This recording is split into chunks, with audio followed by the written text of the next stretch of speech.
Hi everybody, this is Phil Haloka from Complete Captive Management Services, and today we continue the three-part conversation on stop-loss underwriting with a brief description about individual versus block underwriting.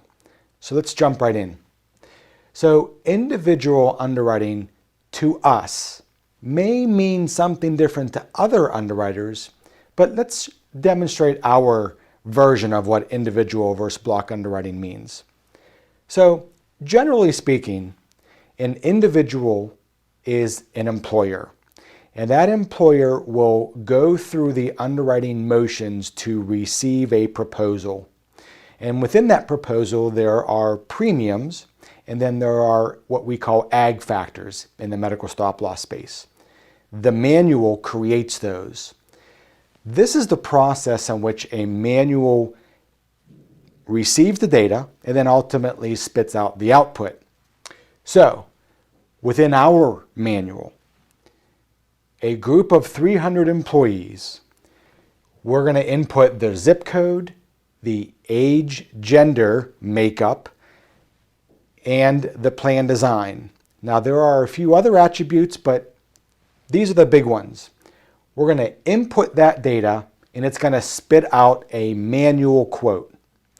And let's say, for example, the premium for a 300 life group is $100 and the aggregate attachment point is $750.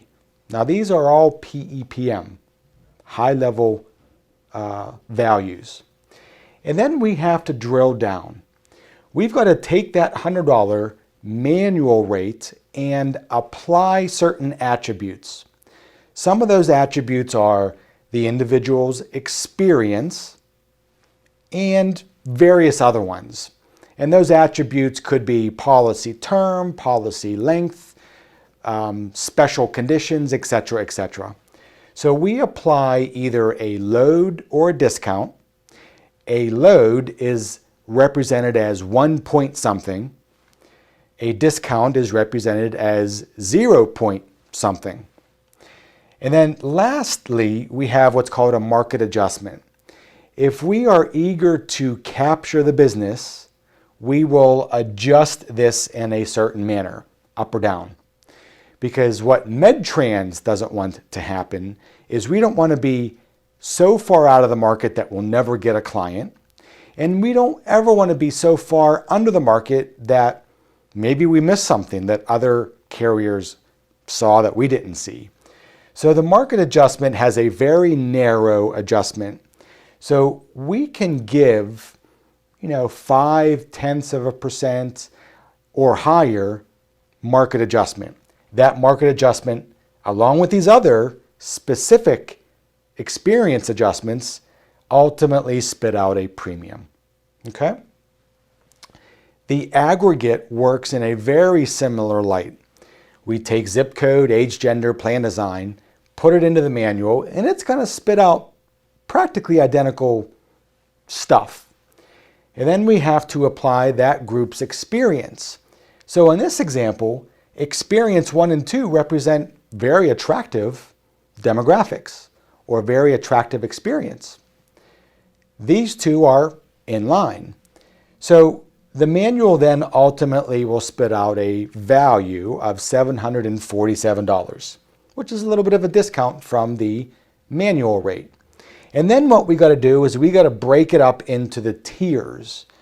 This $99 represents the PEPM cost. Then we have to break it up into the employee cost, employee spouse, employee child, and family. So these are the premiums, these are the factors for each tier. This is a very confident value, okay? Individual underwriting has a high level of confidence assigned to it because the larger the group, the higher the confidence level is. Conversely, if you are involved in a block underwriting approach, that usually means you've got multiple small employers that if they were rated individually, there would be a wide range of experience or other attributes that may throw off the quote.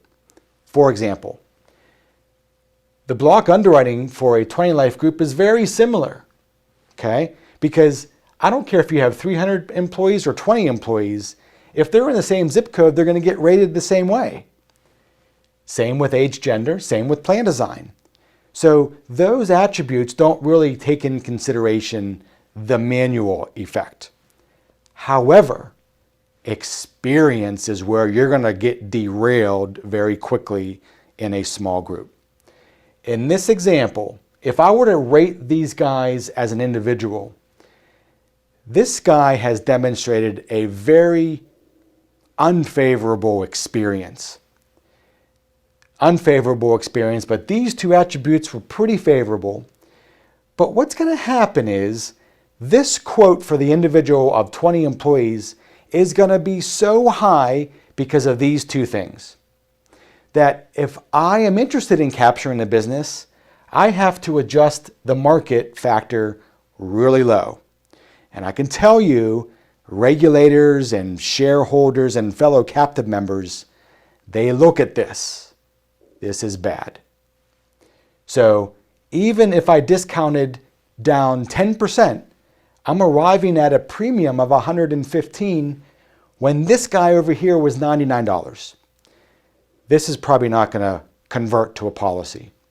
So what I have to do is I've got to take another group of 20 lives, another group of 20 lives, and another group of 20 lives, and I've got to blend them.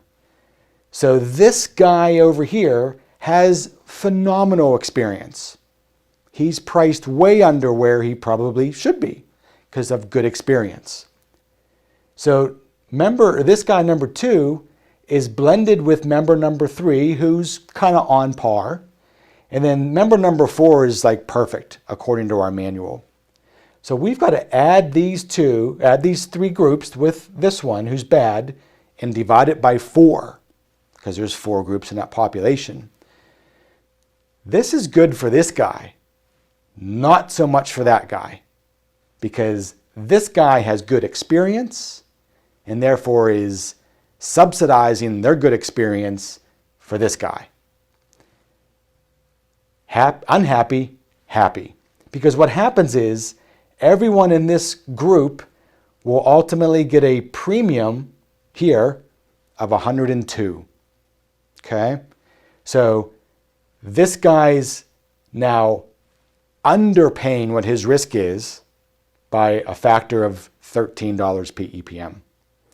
So block underwriting is good for small groups, but within small groups, you're always going to have disgruntled members who recognize that they're a good risk.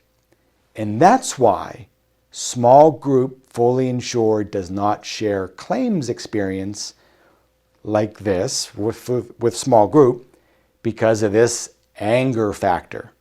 Now, when you go self-funded, you can see that, okay? And you can have influence in your pricing. Same with the ag factors. If I were to rate this person individually, they'd have an ag factor that is attractive because their ag experience is good. However, if we price them at $725 and this group is $747, these guys are underpriced maybe because it won't take much for a bad situation to throw this guy out of whack. Therefore, they have to be combined with others of like demographics, divided by the population, and now the ag factor rate is 751. So this guy's now thinking, wait, my ag factor experience was good, my severity experience was not so good, but I'm blended. So there can be a smoothing of the risk for small group by doing block underwriting. And that's really the takeaway message. In block underwriting, you're going to have winners, you're going to have losers. Sometimes it's okay to be a winner and share your winnings, but if this guy is a perpetual winner year after year and he's being overcharged for his premiums, he's not going to be a happy camper. So, block underwriting is good for small group, but ultimately you want to be in the individual underwriting block. Hope this was helpful. Next week, we're going to talk about something that's near and dear to me, fortuitous risks and risk financing. We'll talk next week. Bye now.